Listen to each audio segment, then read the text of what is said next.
Hey guys, this episode of the What Are We Watching podcast is brought to you by summerofgiveaways.com.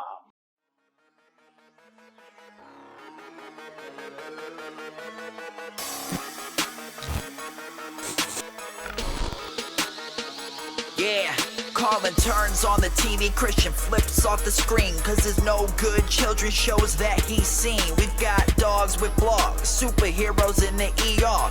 All dads are dumb and kids have better PR. Carlin just smile, Christian sits with the scowl. He complains to his son, all the kids should suck now. They sit and discuss the show's plus and minuses while you listen or watch on YouTube to the arguments. Who is right? Is it the son or the dad? Either way you get to laugh knowing Christian is mad. So pull up a chair, get the corner poppin'. Here's a new episode of What Are We Watching?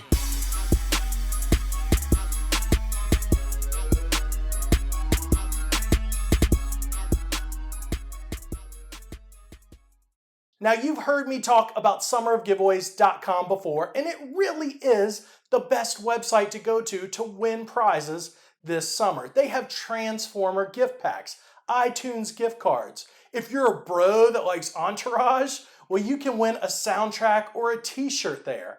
They also have shirts from poplife.com. That is my favorite website to get shirts for dads made by dads. And now they have a mom section as well. You've got to check it out. They also have the Mighty Mug. It's my favorite drink container. That mug is awesome. You cannot tip it over. And there's always the iconic, the green, the masterpiece, the Stanley vacuum sealed thermos. You can win this and more at summerofgiveaways.com. And if you go to our main website, plaiddadblog.com, not only will you find great videos and articles, but you can enter your email address in the upper right-hand corner for a second chance to win. So, win some awesome prizes this summer. Go to summerofgiveaways.com and plaiddadblog.com for a second chance to win. Now, let's dive into this horrible TV show on the What Are We Watching podcast. What are we watching?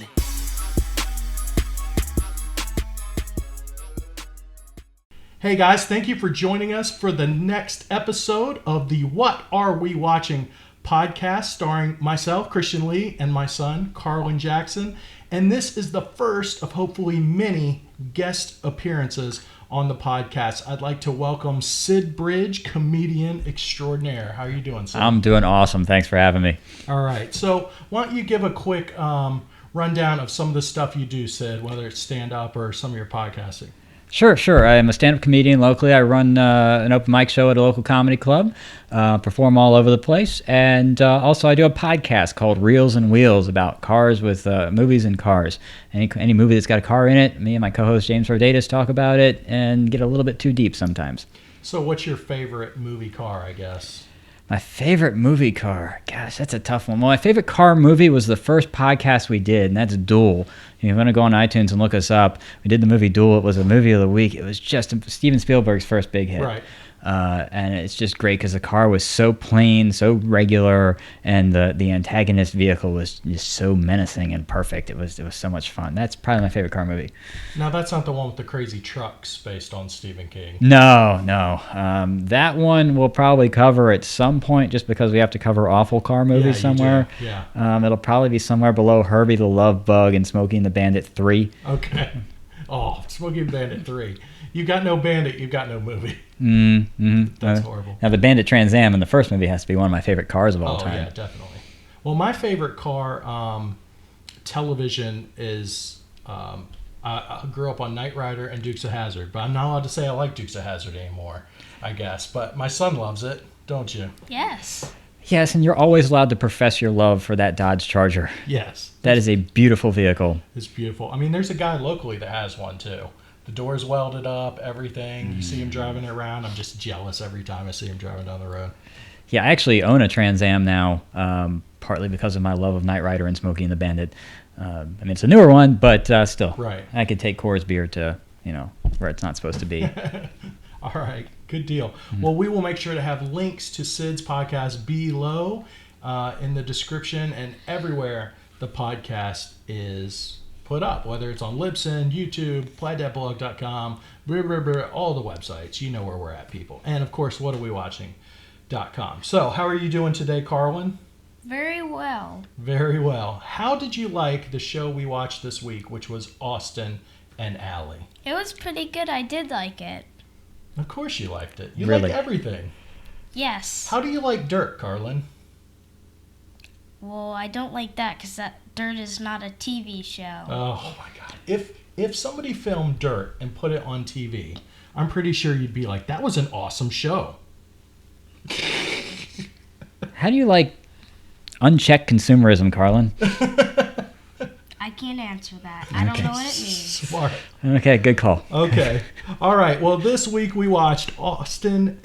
Can't even get it out. It's just stuck in my throat. Austin and Ally, Season 1, Episode 14. And like always, you can go to the links below the video or audio podcast. Find a link to that episode. Watch it first.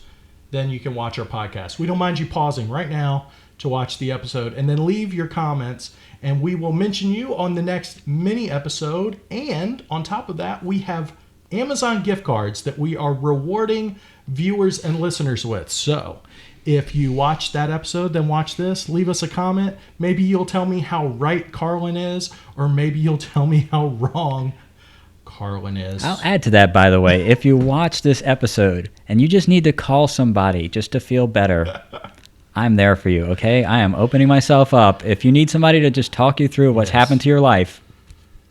It's really bad. I did get a text from Sid that said, I will never forgive you for asking me to do this. And I was like, I've got to do it every week. I don't know what you're complaining. I'm very, very, very sorry, Christian. Maybe when you do your bad car episodes or car movies, we can do like a joint podcast. Come on in. What are we watching? It sounds perfect for that. Okay, so Carlin, give us a rundown of what happened in episode 14 of season 1 of Austin and Ally. In the beginning, they're sleeping in a line to get a new My Tab. Okay. And what else? Just give us a quick rundown of basically the show. Like, what was the other storyline in the show? And Ally has a bird, and the bird's name is Owen, but Austin left the cage open and the window open, so the bird flew out. Yeah, the bird flew out. Okay, so that's really it. Sometimes if I was talking about a movie, I'd say spoiler alert, but there's no reason. The only thing that spoiled was the episode. So, the My Tab, oh man, let's start at the beginning. It's crazy to me that this show is, like you said, unchecked consumerism. It's about kids waiting in line to get the new My Tab, which is obviously an iPad. Okay, everybody realizes that. And they have to name everything different on Disney shows, which stuns me because they have all of these products. I'm shocked they're not saying, oh, I'm waiting to get the new Disney tablet or... I was a little shocked, but I wasn't when it just seemed like they were trying to do this on the cheap as much as possible. Every one of these shows seems that way. It almost seemed like at one point she's talking about the bird and she's holding the cage just so you can't see anything in the cage. And I thought for a while that there wasn't going to be a bird in this episode at all until a bird finally showed up. But yeah, like that was where I will say sometimes because we link to the YouTube shows, because not everybody has these channels, and I'd like for everybody to be able to see it free if they can, even though they can buy it on Amazon. But I feel horrible asking. It's not really free. Yeah. So it's kind of ad. It's a piece of your soul in exchange for the. That's true. Yeah, I have an ad deep lodged inside that Disney put there, and I can't get out. But sometimes there's cropping issues with that. So where you can't see the whole thing, but no, you're right. They do that all the time. They keep stuff off screen where you can't see it, so they don't have to pay for it. It's just like the superhero show we watched, Mighty Med. Oh, there's a guy doing a super thing over there. Oh, really? Okay. Oh, man. We'll take your word for it. All right, Carlin, so what is some of the stuff that you really loved about the beginning of the episode? The stuff I really loved about it was that there was a statue guy. Yeah, the guy that's all painted in silver that's supposed to be a statue. And he's standing in line. Yes. Now, it should be a no-brainer for that guy to stand in line because all he does is stand for a living.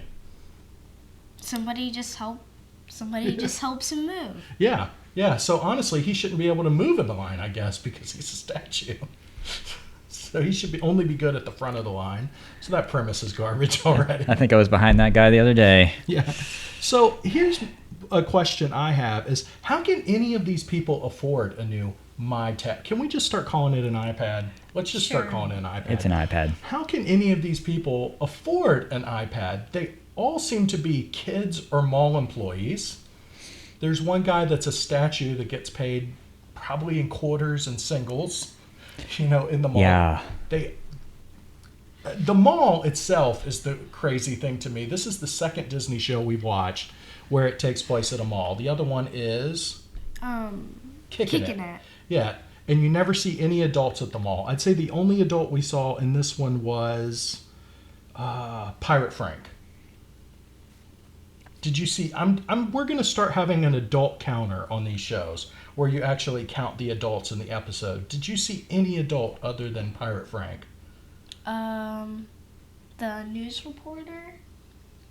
The news reporter. Actually, that was in the other episode too. They had another news reporter. It's probably the same chick. Just to give some third-party verification that this exists. Yeah, that this exists. I mean, it's a mall too, and it's an open-air mall. It's supposed to be in it just looks. It's a fiction mall. It's the worst. I mean, the kids in this thing are what, like 14, 15 maybe? There's this magical age where I never know what kids' ages are in Disney films or shows, where they could be 13 or they could be 18, and either way it's plausible. I'm asking because I have 5 kids, and my oldest is 19, and then the next one down is 14. Right. My 14-year-old likes to go to the mall, and her friends like to go to the mall. My 19-year-old liked to go to the mall when she was 14, but has no desire to go to the mall now. Right. Basically, what I explained to my 14-year-old daughter is that you really want to go to the mall until you have the capability to go to the mall, and then you never want to go again. Well, that's because when she goes to the mall, everything's paid for. There's that. That's a thing. That's the thing. It's your money at 14. It's her money at 19. Well, and also I think at some point you realize that a mall itself is kind of a hollow, empty relic from the past that has no relevance in today's society. Right. Yeah. How often have you been to the mall? I've been there a few times. A few times. Why do we go to the mall? Do we go to shop? We go to Taco Bell in the play area. Yes. Yeah. So how much money did you drop in the mall? Right, exactly. But I like to go into the GameStop there. Right, and how much money do we spend at GameStop? We don't. What do we do at GameStop? We look at their stuff. And I do what with it? And you compare the prices from Amazon and the stuff they have there. And then what do I do while I'm in GameStop? I hit buy on Amazon. Yes. I literally scan the barcode in GameStop and go, oh, that's $3.50 cheaper. Buy. I think you should just buy the stuff on Amazon. I don't think you have to look. Like, almost everything is cheaper. Yeah, exactly. Well, and the parents own a music store in the mall, apparently. Okay. Right? So they're selling musical instruments. Now, I'm a musician. I play bass. I see a guitar here, so I guess you play also. Right. Musical instrument stores, I know some friends who've owned them before. They don't make enough money to pay rent at a mall, much less support making your whole family work there and trusting them to do so. So that's another fiction going on here, that this kid is rich enough to afford an iPad when her whole family is subsisting on musical instrument. Right. Okay, well, I did some research, some soul-killing, gutting research last night, and that is I watched the pilot episode of Austin and Ally, just because I didn't understand. I'd seen some episodes, but you understand this, right? Austin is supposed to be a famous singer. Yes. Okay, well, the deal is he came to record a show in their, like a on-the-fly, record a video in their music store. He stole a song from Ally that he heard her play and then put it up online and became an internet sensation. That's the fame he's got. And I have seen later episodes or pieces of it when I haven't, wanted to murder people. And they travel, and he's actually like a traveling singer. So basically, he's like Jar Jar Binks, and Allie's kind of a materialistic Qui-Gon. Sure, if you want to really take it to the nerd level. Yeah, I mean, so he's an internet music sensation. That's what his deal is. Which, when we get to some of the stuff later, it will seem even crazier. So they stand in line for the iPad, and of course, Allie is. What is Allie? Is everybody in line a fan of Allie, Carlin, or do they love her or hate her? I'm not sure. You're not sure? They pretty much sold the fact that Allie was making rules for everybody in line. No cutsies, no backsies. They wanted to murder that girl. She handed out pamphlets on how the line should work. Yeah. Did you like her? No. No. Not in that part you didn't like her, but normally you do. She seems like a little kindergarten. No, you can't get in front of me like this. Yes, kindergarten. That is about the level the show works. I would agree with that. Kindergartner with, But it was a little funny. You know why you thought it was funny? Because it had something that all of these shows have. A laugh track, and that's not true. A laugh track. And it told you when to laugh at these jokes. If you zone out of a TV show like this and it's just playing in the background and you hear laughter in the laugh track, you'll just be like, huh. You can just, your body automatically does this because it feels that laugh track happening. But I would submit that these are not funny shows at all. Yeah, I would agree. I mean, he's right. Laughter is totally contagious. Like, you do stand-up. I've done stand-up. We work in a club. When one guy laughs over here and there's people sitting next to him, it spreads. Yeah. It gives them permission to laugh. So that laugh track is allowing you to laugh at something that you probably shouldn't have laughed at. Right. That, like if I told that joke on stage, I would be shame-beaten by the rest of the comics in the room. Right. It would happen. All right. So I guess I figured out that all these shows have the same types. And I will give it to you that our shows as a kid had the exact same types. I have written down that they've got the bossy, nerdy one. That's Allie. The good-looking ones, that's... Austin. Yeah, there we go. The dumb one that wears wacky clothes. What's his name? Dez. And then the fat one. Or the sassy one. It can be sassy or it can be fat. And I figured out that the bossy one is Jesse and Kelly Kapowski from... from Saved by the Bell. Saved by the Bell. The good-looking one, Zach. Screech is the dumb one in the crazy clothes. And the sassy one, and now fat, actually, was Lisa. So she's also crazy, it turns out. But, let's not throw stones. And, if that's any indication, these kids don't have a good future ahead of them. Well, I mean, three of them did okay. I'd say half of those people did fine, but the rest of them are not doing great. Not very well. Sure. No. Screech will tell you in about 2 to 3 years, I guess. Yeah. He makes it bad for all of them. He skews the list. So, all right. So Owen the bird gets out while they're waiting in line because she leaves it up to 2 idiots.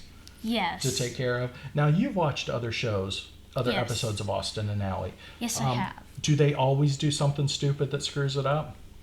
Yes, that's almost like the point of all of the shows. The point of all of the shows. Something has to go wrong, then they make it right. Okay. Well, I would say that's the point of every one of these Disney shows. I think that the guy that makes all of the Disney TV shows, the only TV show he ever saw in life was Three's Company, and he's just been copying that show. Hang on, time out. What's the point if everything is just good? Did they make Something it? Has to go wrong. But did they make it right at the end of this episode? Was it right when this thing went off the air? Sure. How?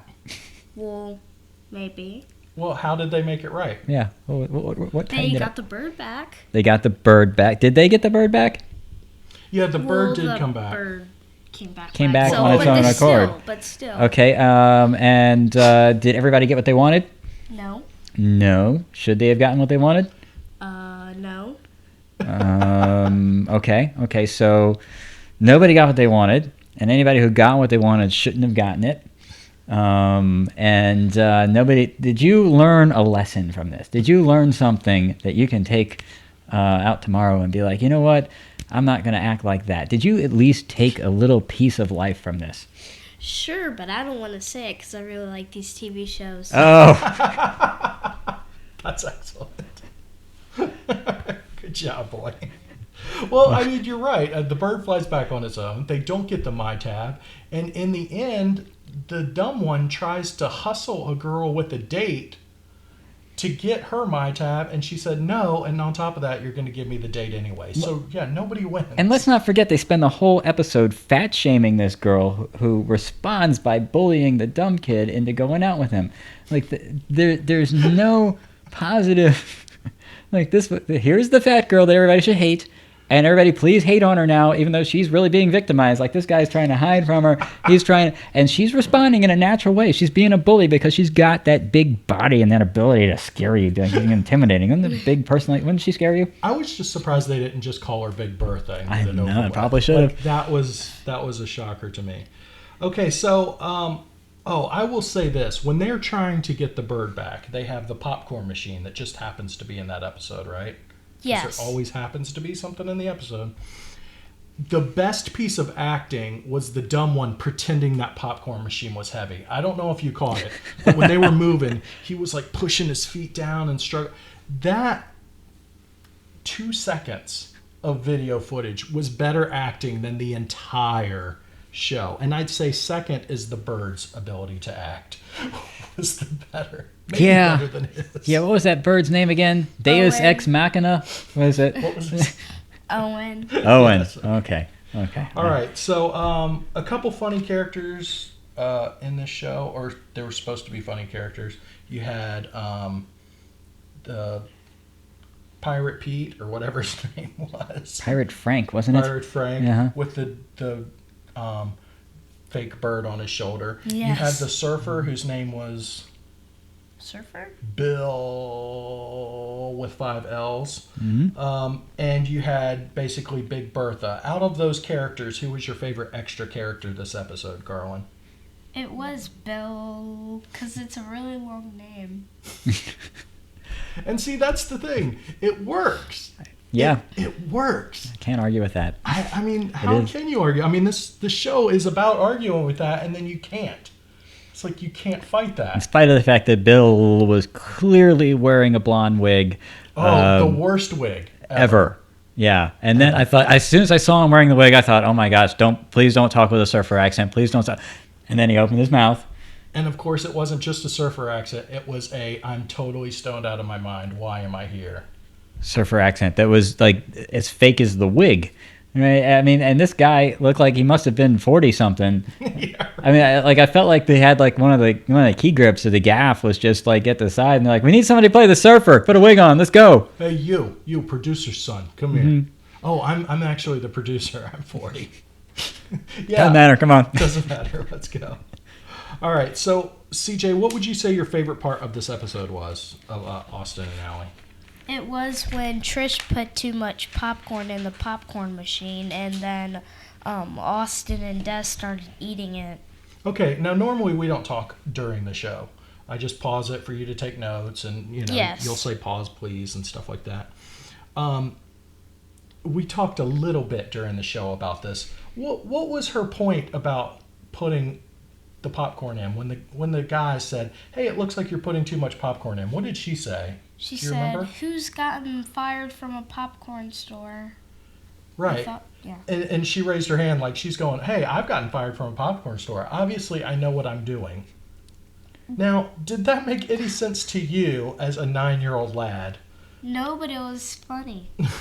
Actually, I will say that made sense to me as a 40-year-old man, because when I was 15, I got fired from Baskin-Robbins, and sure enough, I still touted my ice cream scooping experience the next time I had to scoop ice cream for somebody. So I am totally okay with that. Okay, if we're admitting things, I didn't get fired, but I quit after 3 days of working at a Pizza Hut. But I now know everything about working at a Pizza Hut. Dude can slice a pizza. I could clean some pans. Actually, I know about how they don't clean things. That's why I just try to ignore it when I eat places like that and just go, they must have changed by now. They must have changed by now. Eat kosher, people. Kosher food. You don't have to worry about this. Are you pushing kosher on my podcast? No, of course not. Jews. Kosher. Just the Jews. Just the Jews. Don't worry about him. He's Christian. His name's Christian. All right, so I figured your favorite part would be when it rained cheese balls. That was Because funny, that too. could be your dream. Just opening your mouth and food falling from heaven. I'm going to defend him, though. Yes. I think it was a good thing. Raining cheese balls is amazing, but I think it was a good thing that your favorite part was the room filled with popcorn and they're trying to eat their way out. You know why? because that is the one good scene, and it is clearly stolen from the real genius. Well, there you go. I mean, and of course it's about food, which would make it your favorite. I think Yes. cheese balls or diving into popcorn. Anything about food. I would love to see you diving in a room full of popcorn. That would be I great. love that. I did like the line Sky Cheese. I will give them to them. When the guy said, "Oh, Sky Cheese," I thought, okay, that at least that's the one line in the show that made me laugh. I'm not sure it didn't make me laugh, but I at least said, okay, that's some good wording right It's there. Sky probably Cheese. metaphoric for where Disney kind of picks out their TV shows. You know, it's Right. just cheese that drops from the sky right into their laps. And Now the joke about that girl with the popcorn stand, now that I've seen the pilot episode, is the joke is every week she works someplace different and gets fired from someplace different. But yet Austin still uses her as their management. So they know this girl gets fired from every crappy, so easy to do job in the world. and clearly does not care about it. Oh, it doesn't care. Just walks away from registers, which they all did, by the way. And just, they're like, oh, you can be our management. That's cool. You know, you're our friend. Manage my career. What if there were other workers? Other workers where? At Allie's store. There weren't. There was nobody there. The only adults you see are in the periphery in the background, and they're shopping. So when she's in line and they come into the line, she said, "Who'd you leave at the store?" Like, there's nobody there. They're totally irresponsible. As a parent, this is what I There's like notice on these shows. there's like a chain of irresponsibility here. These parents trust this girl who is clearly irresponsible to watch the store while they're gone, and she leaves the register and lets the friend who clearly does not have any kind of employment relationship with the store Right. Yeah. man it's, the register. It's her dad's store. They could care less if she loses money, or they just walk out all the time of the store. And they leave Austin in charge of the store sometimes. Now, Austin is supposed to be a music star that has been on TV shows, because he was in the first episode. He is a star enough for all of the people that are in line for the iPad to leave line when he says, "I'm getting ready to go do my first acoustic show." They've all seen him standing around doing jack at the mall all day long. They know that he's standing in line for an iPad. If he's famous and rich, shouldn't he be able to just get his people to get him an iPad? Why is he standing in line? Why is he with these schlubs in line? Yet all of these people go, "Oh, yeah, he's the dumb mall rat kid, but I'm going to follow him to an acoustic show because I love him so much." So it makes me wonder who's stupider, his friends or these lemmings that are in this line for this iPad. Does this show have a companion CD album music Oh, of course that it Austin does. makes? Right, so Austin's making actual That music. Disney makes. They're by Disney, putting it out there, and they're probably touring him around Disney parks, right? Right. So the immediate reaction when he's going to play his music, everybody just automatically jumps up and, "Oh my gosh, it's his music!" Are you excited about it? Do you want to hear his music? Have you heard it? I don't think I want to hear his music, but I'd like to see the show. All right, so here's the thing about this show that really makes me angry. Only a Disney show would have their pop star also work in a mall. I mean, it only makes sense for Disney. And at least Miley Cyrus, and I'm so mad at you, Disney, for making me use Miley Cyrus as an argument and defend Miley Cyrus. But at least Second that. Miley Cyrus had the decency to create an alter ego, Hannah Montana, to be the star that everybody followed around while Miley had a normal life. It doesn't make sense on this show. I get it. They probably didn't want to reuse the same premise, but that premise works. Like Miley Cyrus and Hannah Montana, they're two people. Why would these lemmings follow a kid that they see hanging out the mall all day? Like, "Oh yeah, he's a star. We remember that because we saw him on TV 3 weeks ago." It just drives me nuts. And I thought about this on the car ride over here. I gave it some thought because if you want to nitpick how unrealistic this is, the whole thing doesn't make sense. From the existence of a mall to a music store in a mall to a bunch of people who don't make sense in the mall, a guy named Pirate Frank, why? Right? There's just nothing realistic going on in here, but it's in a somewhat realistic setting that, that certain kids like idealize. That drives people like us nuts, right? Right, and because if it's going to be complete make-believe, then let's just make it make-believe. Where are the robots and the lasers and the... I've always said this. Now, on our mini episode, which I hope you will check out Next week, we come out with an episode of What Are We Watching every Wednesday, and then the following Wednesday is, or every other Wednesday, the following Wednesday is our mini episode. We have a segment in our mini episode that I'm not going to ruin here, but it's called Would It Be Better Animated? And that's where we talk about, like, Mighty Med. Would it be better animated? Of course it would. It's got superheroes, and they'd have the budget. You know, Kicking It, of course that would be better animated. So we will be discussing whether it would be better animated. Well, even beyond the animation, let's just dive into the ridiculous. Like, Herbie the Robot. I enjoy the fact my kids have discovered Transformers. They're watching that, right? They love anything out of Japan. They'll watch Bakugan and Pokemon and Digimon, and it's ridiculous. It is absolutely ridiculous. I mean, the Pokemon, what they're like enslaving little animals for their own. But they embrace it. It's like dog fighting, but without Michael Vick. Yeah. But at least, they embrace it, and there's like a message. There's teamwork and like perseverance and training and working hard to gain something. And those are actually good messages for your kids. Unlike, oh, I'm going to get this My Tab, and you're going to let me wait in the mall for a day in the mall on concrete. All right. So overall, Carlin, on a score of 1 to 10, 1 being horrible, and 10 being the best, where would you rate Austin and Ally? What do you think of this show? I think I would rate it 8. An 8. 8, wow. And what is your favorite part of the show if you were to pick? Do you have a favorite character and a favorite thing that happened in this episode? I don't have a favorite thing because I like 2 things, but my favorite character was Des because he was a little funny. Okay. I can always point to the guy in the crazy shirt and go, that one. That's the one my son's going to love. Guaranteed. Well, Des doesn't have to be talented. He just has to be physically talented, right?